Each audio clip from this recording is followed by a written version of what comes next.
NAC9 news में आप सभी का स्वागत है। मैं आपके साथ शिवांगी। चलिए नजर डालते हैं देश दुनिया की कुछ बड़ी खबरों पर। मोदी सरकार देश समेत राजस्थान के किसानों को दिवाली से पहले बड़ी सौगात देने की तैयारी कर रही है। हाल ही में सरकार ने आमजन को राहत देते हुए कई उत्पादों पर GST में कटौती की है, जिसका लाभ देशवासियों को 22 सितंबर 2025 से मिलने लगेगा। इसके तुरंत बाद किसानों के खाते में प्रधानमंत्री किसान सम्मान निधि योजना की 21वीं किस्त आने की उम्मीद जताई जा रही है। बता दें कि भारत की आधी से अधिक आबादी खेती किसानी पर निर्भर है। किसानों की आर्थिक स्थिति सुधारने और उन्हें खेती किसानी से जुड़ी जरूरतों को पूरा करने के लिए केंद्र सरकार लगातार कई योजनाएं चला रही है। इन्हीं योजनाओं में सबसे अहम है प्रधानमंत्री किसान सम्मान निधि योजना। इस योजना की शुरुआत साल 2019 में की गई थी। इसके तहत पात्र किसानों को सालाना 6,000 रुपए की आर्थिक मदद दी जाती है। ये राशि 2-2 हजार रुपए की 3 किस्तों में सीधे किसानों के बैंक खातों में DBT के जरिए भेजी जाती है। इससे किसान बीज, खाद, कीटनाशक या अन्य छोटी मोटी जरूरतें पूरी कर सकते हैं। राजस्थान के राज्यपाल हरिभाऊ बागड़े ने नई दिल्ली में प्रधानमंत्री नरेंद्र मोदी से मुलाकात की। इस दौरान दोनों नेताओं ने राज्य और देश के विकास से जुड़े विभिन्न मुद्दों पर गहन चर्चा की। राज्यपाल ने राजस्थान में 1 वर्ष के कार्यकाल के उपलक्ष्य में प्रकाशित अपनी पुस्तक टूवर्ड्स अभ्युदय की एक प्रति भी प्रधानमंत्री को भेंट की। पीएम मोदी ने पुस्तक की समीक्षा की और उसकी विषय वस्तु की सराहना की। मुलाकात के दौरान प्रधानमंत्री ने बागड़े के कार्यकाल के पहले वर्ष को सार्थक और प्रभावशाली बताया और डेयरी विकास, सहकारिता और प्राकृतिक खेती के क्षेत्र में उनके द्वारा किए गए प्रयासों की सराहना की। उन्होंने बागड़े की जमीनी स्तर से जुड़े एक आदर्श नेता के रूप में भी प्रशंसा की। आदिवासी कल्याण के लिए उठाए जा रहे कदमों पर प्रकाश भी डाला। साथ ही केंद्र और राज्य सरकार की विकास और कल्याणकारी योजनाओं के प्रभावी कार्यान्वयन की निगरानी के लिए सभी 41 जिलों में अपनी नियमित समीक्षा बैठकों पर भी प्रकाश डाला। राजस्थान विधानसभा में धर्मांतरण विरोधी बिल 2025 पर आज सदन में बहस होगी। जबरन, धोखे या लालच से धर्मांतरण पर उम्र कैद तक की सजा का प्रावधान है। सामान्य मामलों में 7 से 14 साल की कैद और 5 लाख रुपए जुर्माना लगेगा। नाबालिग, दिव्यांग, महिला, SC/ST का धर्मांतरण कराने पर 10 से 20 साल की सजा और 10 लाख रुपए जुर्माना। सामूहिक धर्मांतरण पर 20 साल से उम्र कैद तक की सजा और न्यूनतम 25 लाख रुपए जुर्माना है। विदेशी या अवैध संस्थानों से फंड लेकर धर्मांतरण कराने पर 10 से 20 साल की कैद और 20 लाख रुपए जुर्माना लगेगा। बार बार अपराध करने वालों के लिए आजीवन कारावास और 50 लाख रुपए तक का जुर्माना लगाया जाएगा। धर्म परिवर्तन से पहले 90 दिन पहले कलेक्टर ADM के पास सूचना देना जरूरी है। राजस्थान में मूसलाधार बारिश से नदी नाले उफान पर हैं। कई जगह निचले इलाकों में जल भराव हो गया है। भरतपुर में एक मकान ढहने से 2 लोगों की मौत हो गई है। हालात दिन ब दिन बिगड़ रहे हैं। ऐसे में लोग अब बारिश रुकने की प्रार्थना करने लगे हैं। वहीं मौसम विशेषज्ञों ने राज्य में आज 2 जिलों में हल्की से मध्यम बारिश का येलो अलर्ट जारी किया है, जबकि 10 सितंबर से राज्य में मानसून के कमजोर पड़ने और बारिश का दौर धीमा पड़ने की संभावना जताई जा रही है। इसके अलावा बाड़मेर, जैसलमेर और बालोतरा में स्कूलों की छुट्टी रहेगी।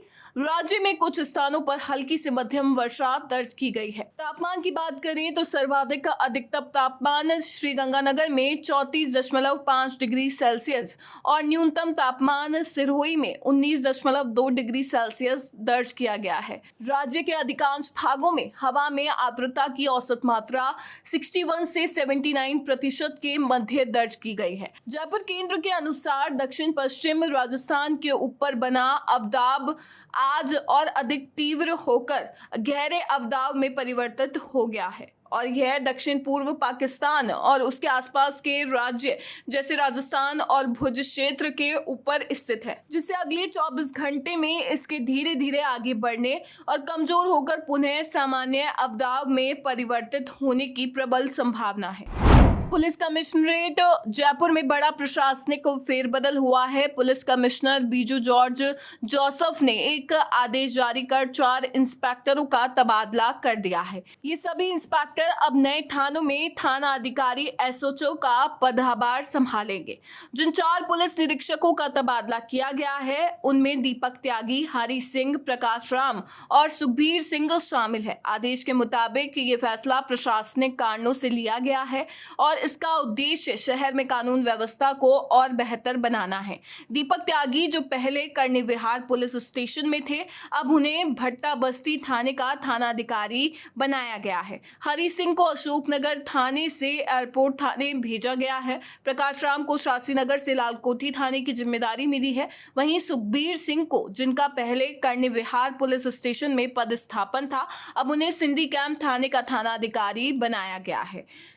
इन सभी अधिकारियों को तुरंत प्रभाव से नए पदों पर कार्यभार संभालने के निर्देश दिए गए हैं। राजस्थान के डीग जिले में 2 मंजिला मकान गिरने से 2 बच्चों की दर्दनाक मौत हो गई, जबकि हादसे में मां समेत 3 बच्चे घायल हो गए। हादसे की सूचना पर विधायक नौशम चौधरी मौके पर पहुंची और पीड़ित परिवार को ढांढस बंधाया। इस दौरान विधायक ने 1 लाख रुपए की आर्थिक सहायता दी और सरकार व प्रशासन से हर संभव मदद दिलाने का भरोसा दिया। मकान गिरने से हुए हादसे में जान गंवाने वाले दोनों मासूम बच्चों के जनाजे को देखकर विधायक नौशम चौधरी भी भावुक हो गई और आंखों से आंसू छलक आए। बता दें कि यह हादसा कामा इलाके के डुबोकर गांव में रात के समय हुआ। उस समय सभी घर में सो रहे थे। करीब 3 बजे 2 मंजिला मकान भर-भराकर गिर पड़ा और घर में 5 बच्चों के साथ सो रही मां परिवार सहित दब गई। हादसे के तुरंत बाद मची चीख पुकार सुनकर आसपास के लोग मौके पर पहुंचे और सभी को मलबे के नीचे से निकाला गया। हादसे में 5 वर्षीय बच्ची ज्वारा की मौके पर ही मौत हो गई, जबकि अन्य 5 लोगों को घायल अवस्था में अस्पताल ले जाया गया। बाद में 13 वर्षीय बच्चे ने इलाज के दौरान दम तोड़ दिया। देश में दिवाली से पहले वंदे भारत स्लीपर ट्रेन शुरू होने जा रही है और इसकी सीधी कड़ी राजस्थान से भी जुड़ने वाली है। दिल्ली से अहमदाबाद के लिए प्रस्तावित इस नई स्लीपर वंदे भारत का रूट जयपुर होकर गुजर सकता है। अगर ऐसा होता है तो राजस्थान को 7वीं वंदे भारत ट्रेन का तोहफा मिलेगा। इससे न केवल दिल्ली और अहमदाबाद के बीच का सफर सुगम होगा, बल्कि जयपुर समेत प्रदेश के यात्रियों को भी बड़ी सुविधा मिलेगी। वर्तमान में राजस्थान से 4 वंदे भारत ट्रेनें संचालित हो रही है। इसके अलावा रेलवे ने हाल ही में जोधपुर और बीकानेर से 2 नई वंदे भारत ट्रेनों को चलाने का प्रस्ताव रखा है। ऐसे में जैसे ही दिल्ली अहमदाबाद मार्ग पर स्लीपर वंदे भारत ट्रेन का परिचालन शुरू होगा, राजस्थान के हिस्से में कुल 7 वंदे भारत ट्रेनें हो जाएंगी। ये प्रदेश के रेल नेटवर्क और यात्रियों के लिए एक ऐतिहासिक उपलब्धि होगी। रेलवे सूत्रों के अनुसार दिल्ली से पटना के लिए देश की पहली स्लीपर वंदे भारत सितंबर माह में ही शुरू करने की तैयारी है। इसके बाद भोपाल और अहमदाबाद रूट पर सेवा दी जाएगी। अहमदाबाद मार्ग का अंतिम रूट तय नहीं हुआ है, लेकिन संभावना है कि ट्रेन जयपुर होकर ही जाएगी। ये ट्रेन दिल्ली अहमदाबाद के बीच करीब 1000 किलोमीटर की दूरी को मात्र 8 से 9 घंटे में तय करेगी। कोटा से चलकर सवाई माधोपुर आने वाली पैसेंजर ट्रेन यात्रियों को खाली करने के बाद रात में बेपटरी हो गई। इस घटना से रेलवे अधिकारियों में हड़कंप मच गया। रेलवे से मिली जानकारी के अनुसार ट्रेन संख्या 61621 करीब 9:45 बजे सवाई माधोपुर रेलवे स्टेशन आई। इस दौरान सवारियों को उतार कर ये ट्रेन यार्ड में जा रही थी, तब ट्रेन का इंजन पटरी से उतर गया। हालांकि न कोई जनहानि हुई, न ही कोई रेल यातायात प्रभावित रहा। कोटा सवाई माधोपुर मेमू ट्रेन के बेपटरी होने की सूचना पर तत्काल रेलवे अधिकारी मौके पर पहुंचे। इसके बाद ट्रेन के डिब्बों को वापस पटरी पर लाने के लिए कवायद शुरू की गई। देर रात तक ट्रेन के डिब्बों को वापस पटरी पर चढ़ाने के लिए रेलवे कर्मचारी मशक्कत करते रहे। बता दें कि हादसे के वक्त ट्रेन में केवल ड्राइवर मौजूद था, वरना बड़ा हादसा हो सकता था।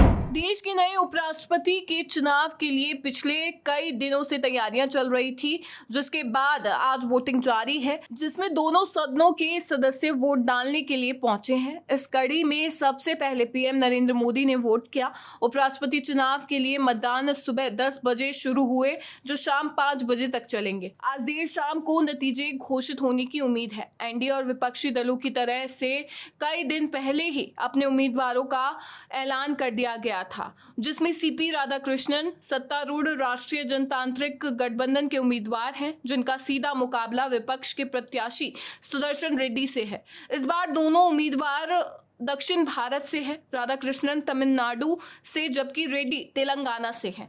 संसद के हालिया मानसून सत्र के दौरान जगदीप धनखड़ ने स्वास्थ्य कारणों का हवाला देते हुए उपराष्ट्रपति पद से इस्तीफा दे दिया था। हालांकि उनका कार्यकाल 2 साल बचा हुआ था। इनके इस्तीफे के कारण ये चुनाव हो रहा है। राजस्थान के झालावाड़ जिला मुख्यालय की सड़कें इन दिनों किसान आंदोलन का केंद्र बन गई है। यहाँ हजारों की संख्या में किसान अपनी 25 सूत्रीय मांगों को लेकर अनिश्चितकालीन महापड़ाव पर बैठे हैं। दिन में नारेबाजी और भाषणों के बाद जब रात होती है तो यही सड़कें उनका घर बन जाती है। खुले आसमान के नीचे ट्रैक्टर ट्रॉलियों के पास ही किसान रात गुजार रहे हैं। कहीं सड़कों पर ही खाना पक रहा है तो कहीं किसानों की टोलियां भजन कीर्तन और लोकगीत गाकर एक दूसरे का हौसला बढ़ा रही है। किसानों का ये जमावड़ा अचानक नहीं हुआ है। लंबे समय से अपनी मांगों को अनसुना किए जाने के बाद उन्होंने एक कदम उठाया है। आंदोलनकारी किसानों का रुख स्पष्ट है। जब तक उनकी मांगे पूरी नहीं होती, सरकार के कृषि मंत्री खुद धरना स्थल पर आकर उनसे बातचीत नहीं करते, तब तक वह यहां से हटने वाले नहीं है। किसानों की कुल 25 मांगे हैं, लेकिन कुछ मांगे ऐसी है जो इस आंदोलन की नींव है।